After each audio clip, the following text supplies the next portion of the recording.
शांति।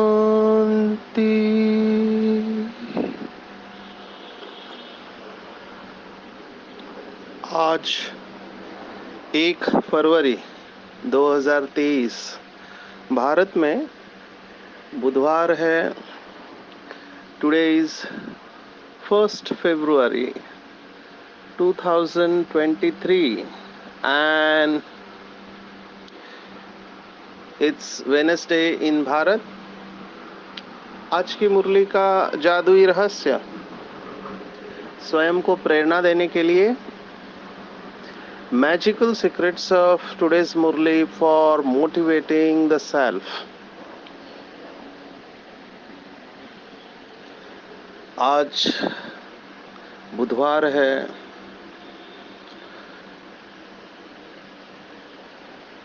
जैसे जैसे हम साधना में आगे बढ़ते हैं, हमको बहुत सारे बोध होने लगते हैं। बोध माना रियलाइजेशंस, सत्य जो अनादि है। इसीलिए इसको मैजिकल सीक्रेट्स कहा है। जादुई सत्य है ये। परमात्मा शिव बाबा ब्रह्मा तन के द्वारा हमको ये सीक्रेट्स जो हमें फिर कभी नहीं मिलने वाले हैं वो उजागर करता है। तो अपनी मन और बुद्धि की झोली खोलकर बाबा के सामने बैठना चाहिए। बहुत सारे सीक्रेट्स बाबा हमको बता रहा है। जितनी जितनी बुद्धि स्वच्छ होती जाएगी, एकाग्र होती जाएगी, उतने ये रहस्य हमारे सामने आके डांस करने लगते हैं। I am using the word dance. फिर तो अवस्था का क्या कहना। अगर आपने आयुर्वेद का इतिहास सुना है, बहुत सुंदर इतिहास है। चरक नाम का फिजिशियन डॉक्टर था। तो वो जिस पेड़ के पास जाता था, वो पेड़ के पत्ते उससे बातें करते थे और उसको कहते थे कि मुझे इस बीमारी में यूज करो, मुझे इस बीमारी में यूज करो। प्रकृति भी दासी बन जाती है ऐसे आत्माओं की। यही आज की मुरली है। आज की मुरली में टेक होम शब्द बहुत है। शुरुआत करेंगे। पहला शब्द जो मेरा पर्सनल फेवरेट भी है, उर्दू का शब्द है नजर। पूरा खेल अगर देखा जाए तो नजर का है। आज बाबा ने अंधश्रद्धाओं के बारे में भी बताया है। नजर का और अंधश्रद्धा का भी कनेक्शन है। एक्चुअली हमने यथार्थ समझा नहीं है इस शब्द को। पूरा खेल नजर का है। ये केवल शास्त्रवादी नहीं कह रहे, साइंटिस्ट भी कह रहे हैं नजर के ऊपर सब कुछ है। कैसे? मैनेजमेंट वाले भी नजरिए को ही सब कुछ मानते हैं।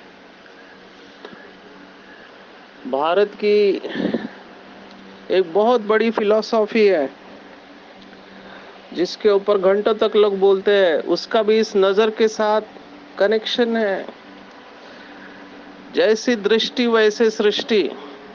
अंग्रेजी में कहते हैं you are what you see. मुझे ये बात काफी समय पहले, मैंने अराउंड 96 में पता चली थी। उसके ऊपर काफी प्रयोग हुए व्यक्तिगत रूप में। अभी तो मिरेकल का अनुभव करते हैं केवल नजर की वजह से।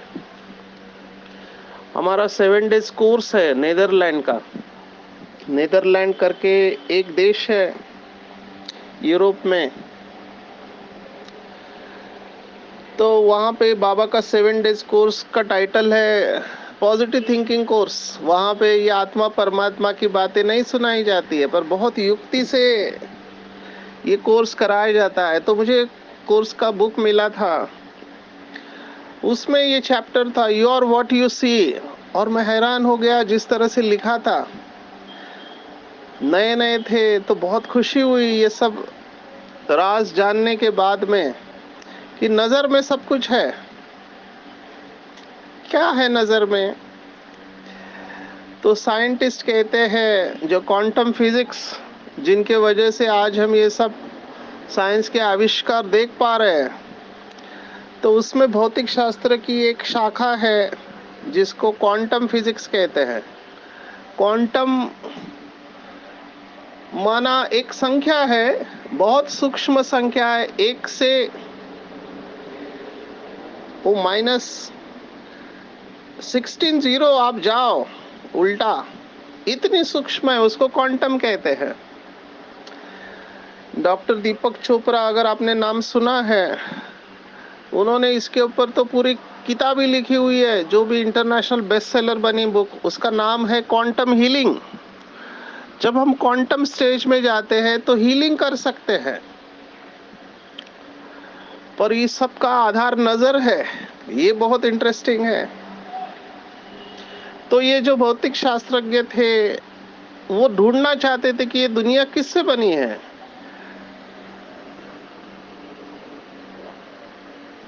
What is the objective reality of the universe.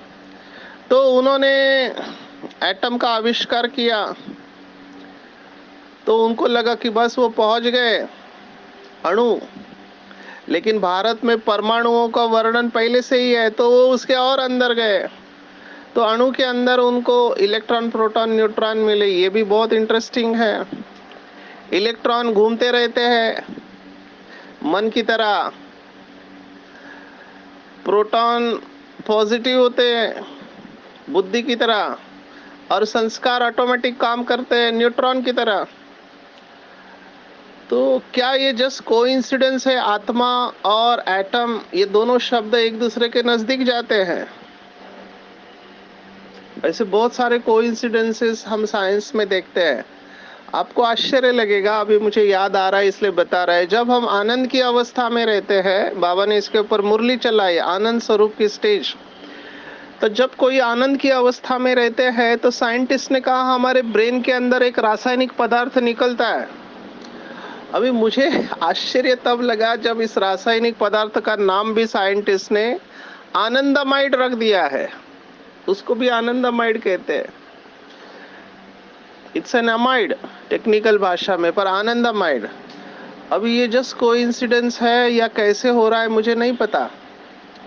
तो अणु के अंदर गए साइंटिस्ट, और अणु के अंदर उनको 3 प्रकार के और परमाणु मिले, जिसको उन्होंने नाम दिया light weight, medium wait, heavy weight, जिसको बाबा जैसे कहते हैं प्यादे, घुड़सवार और महारथी। तो लेप्टॉन, मीजॉन्स, बोजॉन्स ऐसे नाम दिए। आप डरना मत इन नामों से। तो इन्होंने इसको और तोड़ने की कोशिश की। तब उनको पता चला कि जैसे हम इसको और तोड़ने की कोशिश करते हैं तो वो अपना रूप बदल देते हैं। तो फिर साइंटिस्ट ने कहा कि हम सत्य को नहीं जान सकते। ये साइंटिस्ट की विशेषता है। जो नहीं जानते वो सीधा एक्सेप्ट करते, नहीं जानते वो घुमाते नहीं है, लेकिन वो आशावादी रहते, हो सकता है हम भविष्य में जाने। ये फर्क है साइंस विज्ञानवादी और आध्यात्मिकवादी में। विज्ञानवादी की कहते हैं 3 चीजें हैं, 2 चीजें हैं, और अध्यात्मवादी कहते हैं 3 चीजें हैं। साइंस कहता है 2 ही चीजें, एक जिन्हें हम जानते हैं, दूसरा हम जिन्हें नहीं जानते, पर जिन्हें नहीं जानते उन्हें हम जान सकते हैं। अध्यात्मवादी कहते हैं तीन चीजें हैं, एक जिन्हें हम जानते हैं, दूसरा जिन्हें हम नहीं जानते, और तीसरा जिन्हें हम जान ही नहीं सकते हैं। अभी तक साइंस वहां तक पहुंचा नहीं है। तो ये हाइसेनबर्ग ने एक फॉर्मूला दिया, ये भी साइंटिस्ट का नाम है हाइसेनबर्ग। उसने कहा अनसर्टन है, हम सत्य को नहीं जान सकते हैं, क्योंकि ये साइंटिस्ट कुछ समय बाद देखा है मेजॉरिटी आध्यात्मिक हो जाते हैं। आइंस्टाइन ने भी भगवत गीता पढ़ी थी, रविंद्रनाथ टैगोर के साथ संवाद किया था। बहुत सारे साइंटिस्ट भारत की फिलॉसफी पढ़ के बहुत कुछ कर रहे हैं, किया भी है। तो हाइसेनबर्ग ने कहा कि हम नहीं जान सकते सत्य को। अभी मुझे बात इसलिए अच्छी लगी क्योंकि बाबा भी कहता है मैं जो हूँ जैसा हूँ मुझे सब नहीं जानते, इवन बाबा के बच्चे भी नहीं जानते। जो द्वापर के सतो प्रधान ऋषि मुनि थे उन्होंने नीति नीति कहा, न इति न इति, हम नहीं जानते। अभी भी बाबा मुरली में कहता है मैं जो हूँ जैसा हूँ नहीं जान सकते। बहुत थोड़े से बच्चे हैं, वो भी क्या जानेंगे जो उनको अनुभव हुआ है। इसलिए भक्ति मार्ग में वो कहानी बताते हैं हाथी की चार अंधों को बताया, पूछा हाथी कैसा है, तो जिसके हाथ में पूछा है उसने कहा रस्सी की तरह है, जिसके हाथ में उसके पैर लगे उसने कहा खंबे की तरह है, जिसके हाथ में उसके कान आए उन्होंने कहा सूप की जैसा है, बड़ा सूप होता है, जिसके हाथ में उसकी पीठ आई कहा दीवार की तरह है। हम सब ने सत्य को परसेंटेज में पकड़ लिया है, पूरा बर्ड्स आई व्यू वो जानना मुश्किल है, और हम कॉन्फिडेंटली नहीं कह सकते। तो अध्यात्मवादी कहता है तीसरी चीज भी है कि जिन्हें हम जान नहीं सकते। जैसे अभी यूनिवर्स जो है हमने देखा दूसरे अध्याय में, अचिंत्यो अहम ये शब्द है, अचिंत्य बहुत सुंदर शब्द है जिसका चिंतन नहीं किया जा सकता। तो ये जो सूक्ष्म परमाणु है जो बहुत कम समय तक रहते हैं, तो हाइसेनबर्ग ने कहा, पर आइंस्टाइन जो था इसको नहीं स्वीकार करता था। उसने कहा नहीं, कुछ तो इक्वेशन है जिसको हम नहीं जानते, there must be some hidden variable, ऐसे आइंस्टाइन मानता था। और फिर तीसरे साइंटिस्ट ने कहा, बहुत सुंदर बात कही जो आज की मुरली है, तीसरे साइंटिस्ट ने कहा it is the consciousness of the observing scientist which is the hidden variable. अभी उसने ऐसा क्यों कहा कि ये साइंटिस्ट या शास्त्रज्ञों की नजर है जिससे चमत्कार होता है, ये उन्होंने क्यों कहा? क्योंकि जैसे ही उन्होंने देखना चालू किया वो सूक्ष्म परमाणु को, तब वो आता है, उनकी नजर हटी वो गायब हो जाता है, माना नजर से प्रेजेंस हो जाता है। एग्जैक्टली इस प्रिंसिपल को समझो, जहां हमारी नजर जाएगी, जहां हमारी नजर जाएगी वो प्रेसिपिटेट हो जाएगा, वो सामने मैनिफेस्ट हो जाएगा, क्योंकि नजर से एनर्जी जा रही है, नजर से एनर्जी जा रही है हमारी आंखों से, और जो हम देखते हैं वही हम हैं।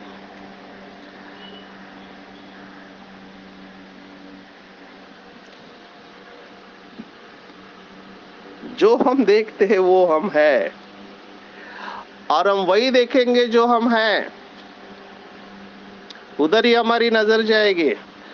तो देखना चाहिए दिन भर में हमारी नजर कहाँ जाती है। नजर दो है, एक स्थूल नजर आंखें, और दूसरी है सूक्ष्म नजर मन बुद्धि की आंखें। दोनों नजर कहाँ जाती है, ये मैं इसलिए कह रहा हूं कि जिनकी आंख नहीं होती है, समझो किसी कारणवश किसी की दृष्टि चली गई, वो भी देखते हैं।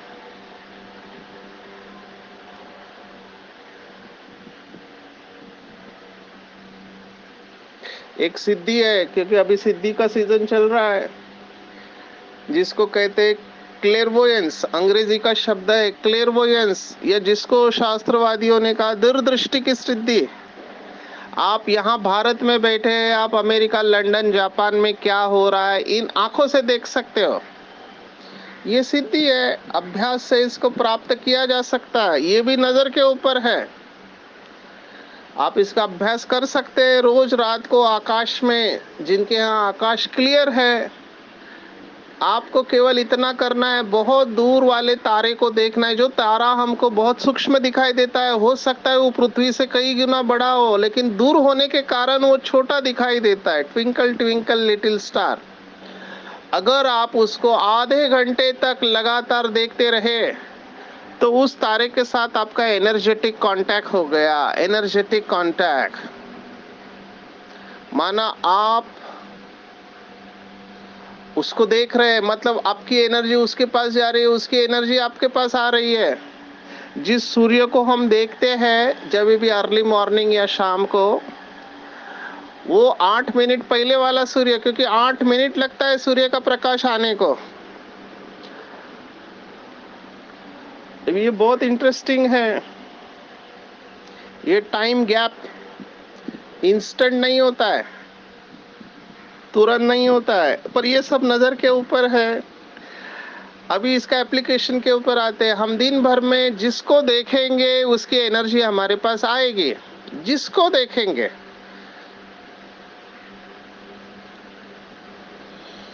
तो बाबा ने आज कहा, अगर आप देहदारी की तरफ जाएंगे तो देहदारी की शक्ति आएगी, निराकार की तरफ जाएंगे तो निराकार की शक्ति आपके पास आएगी, क्योंकि आपका उसके साथ कांटेक्ट हो गया, एनर्जेटिक कांटेक्ट।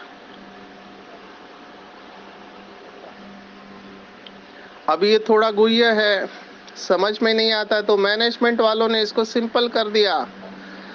उन्होंने इसको और इजी कर दिया। कहे नजर को मत देखो, नजरिए को देखो। आप किस नजरिए से देख रहे हैं? नजर नजरिया दोनों शब्द है। नजरिए के ऊपर बहुत लोगों ने कविता मांगी, इसलिए आज उसके 3 स्टांजा आपको सुना रहे, समय की कमी के अनुसार। नजरिए का खेल है सारा, नजरिए ने है डूबते हुओं को तारा। कोई व्यक्ति डूब रहा है, उसको बचाया जा सकता है केवल नजरिए से। डूबना माना पानी में डूबना नहीं। जीवन में जो भी परिस्थिति आती है, बीमारी है, नुकसान है, रिलेशनशिप, सभी में नजरिए आपको बचा सकता है। नजरिए ने है डूबते हुओं को तारा। कोई दुनिया को खेल देखे, कोई दुनिया को जेल देखे, एक मुस्कुराए तो एक रोए बेचारा, नजरिए का खेल है सारा।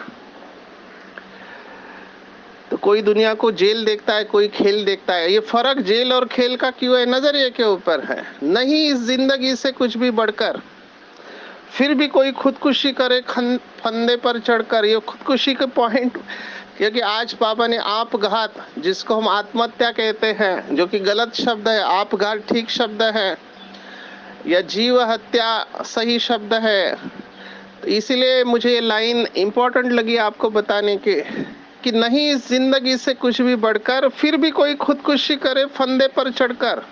यह तख्ता और तख्त हजारा, नजरिए का खेल है सारा।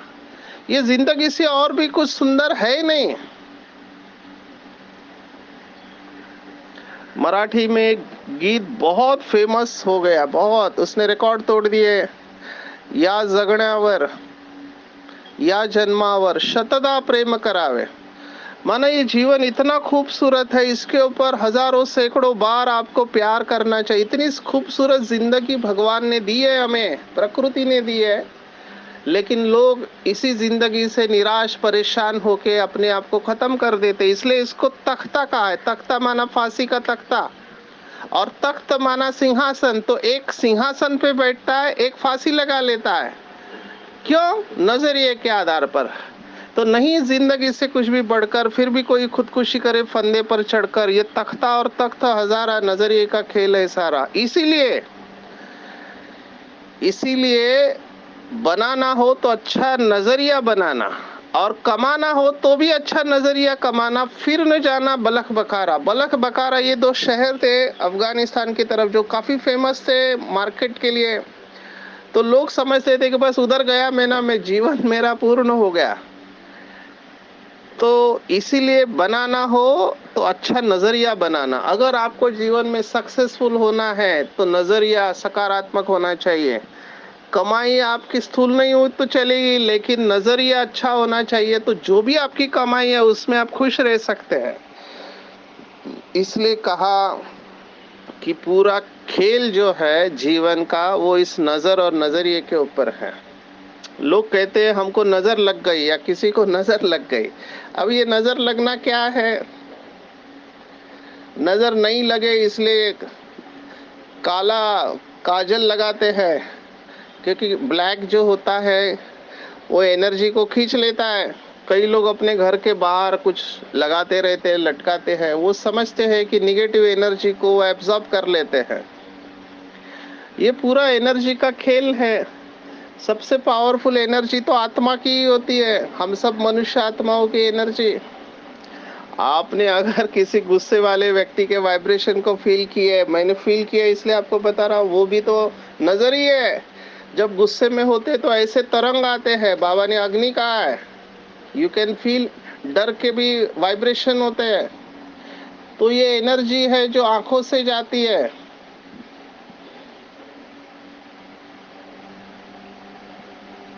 तो चेक करो मेरी नजर दिन भर में किसके ऊपर गिरती है और मैं क्या देखता हूँ। तो ये बहुत बड़ा पुरुषार्थ हो जाएगा कि नंबर 1 मेरी नजर में केवल शिव बाबा होना चाहिए। और बाबा ने इसके ऊपर बहुत अच्छे अव्यक्त महावाक्य सुनाए हैं, मेरे लिए बहुत मोटिवेशनल है। आप भी इसको लिख सकते हैं, पहले भी बताया है। जिनकी नजरों में शिव बाबा समाया हुआ है वही दुनिया को नजर से निहाल कर सकते हैं, क्योंकि कंबाइंड पावर जा रही है आपके आंखों के द्वारा, वही दुनिया को नजर से निहाल कर सकते हैं जिनकी नजरों में शिव बाबा समाया हुआ है। आज पूरी मुरली बाबा ने इसके ऊपर चलाई है। तो वो निरंतर योगी बन जाएंगे और इस योग से 2 फायदे होंगे। आज बाबा ने कहा, एक, कोई पाप कर्म नहीं होगा, दूसरा, पास्ट के पाप कर्म भस्म हो जाएंगे।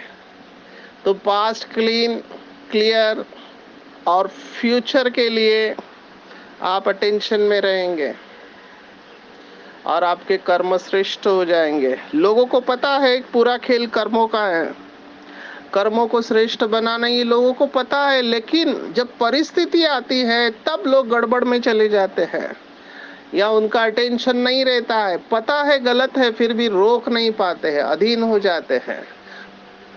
तो श्रेष्ठ कर्म करने के लिए जो शक्ति चाहिए वो इसी योग से मिलेगी। और आज तो बाबा ने बहुत दिनों के बाद, बाबा कितनी हिम्मत देता है खास करके गृहस्थ वालों के लिए। एक शब्द बाबा ने कहा, खुद छोड़ना नहीं है, घर बार छोड़ना नहीं है, अपनी जिम्मेवारियों को छोड़ना नहीं है, सिर्फ लौकिक को अलौकिक में परिवर्तन करो। बाबा ने इसके ऊपर पूरी मुरली चलाई। सुबह से रात तक, सुबह से रात तक हर कर्म को अलौकिकता में परिवर्तन करो, स्थूल कर्म भी अलौकिक में परिवर्तन करो। जिसको बाबा ने कहा कर्म योगी बनो। महाराष्ट्र में बहुत संत होके गए, हर एक ने अपने कर्मों को अलौकिक कर दिया। अभी बाल काटने वाला है, बाल काटना देखो, नावी, सेना नावी, अभी बाल काटते काटते वो देखता था कि बालों में गंदगी है और गंदगी को निकालना है, तो वो अपने अंदर चला गया कि हमारे आत्मा के अंदर भी कितनी गंदगी है, उसको भी निकालना चाहिए। देखो माना कौन सा कर्म, कोई खेती कर रहा है, सब्जियों की खेती कर रहा है, उसमें भी उसने परमात्मा को लाया। खेती करते वक्त संत महाराष्ट्र का वो कह रहा है, कांदा मुळा भाजी अवगी विठाई माझी, ये जो मेरे खेती दी है ये भगवान ने दी है, भगवान का खेत है, मैं उसकी ड्यूटी पर हूं। ये अवस्था आती है जब आप परमात्मा के बारे में निरंतर सोचते रहते हैं, तो हर लौकिक चीज भी अव्यक्त हो जाती है, वो आपके साथ बात करने लगती है। जैसे मैंने कल उदाहरण दिया था कछुए का, कौवे का, भ्रमर का, आपके आजू बाजू में हर चीज आपको अलौकिक दिखाई देगी। यही मिराकल है, यही चमत्कार है जो मैं आपको कह रहा हूं। नजर, नजर हमारी वैसे बन जाती है कि हर एक व्यक्ति, हर एक वस्तु और हर एक घटना हमको कुछ ना कुछ मिरेकल दिखाती है। इसके ऊपर पूरा एक बुक लिखा है। जीवन के बहुत सर्वश्रेष्ठ अनुभवों में ये बुक है, जिसको मैंने एक स्ट्रोक में पढ़ा। रात को 10 बजे बैठा था, सुबह 4 बजे तक मैंने फिनिश कर दिया। इस बुक का नाम है, अमेरिकन बुक है, थोड़ा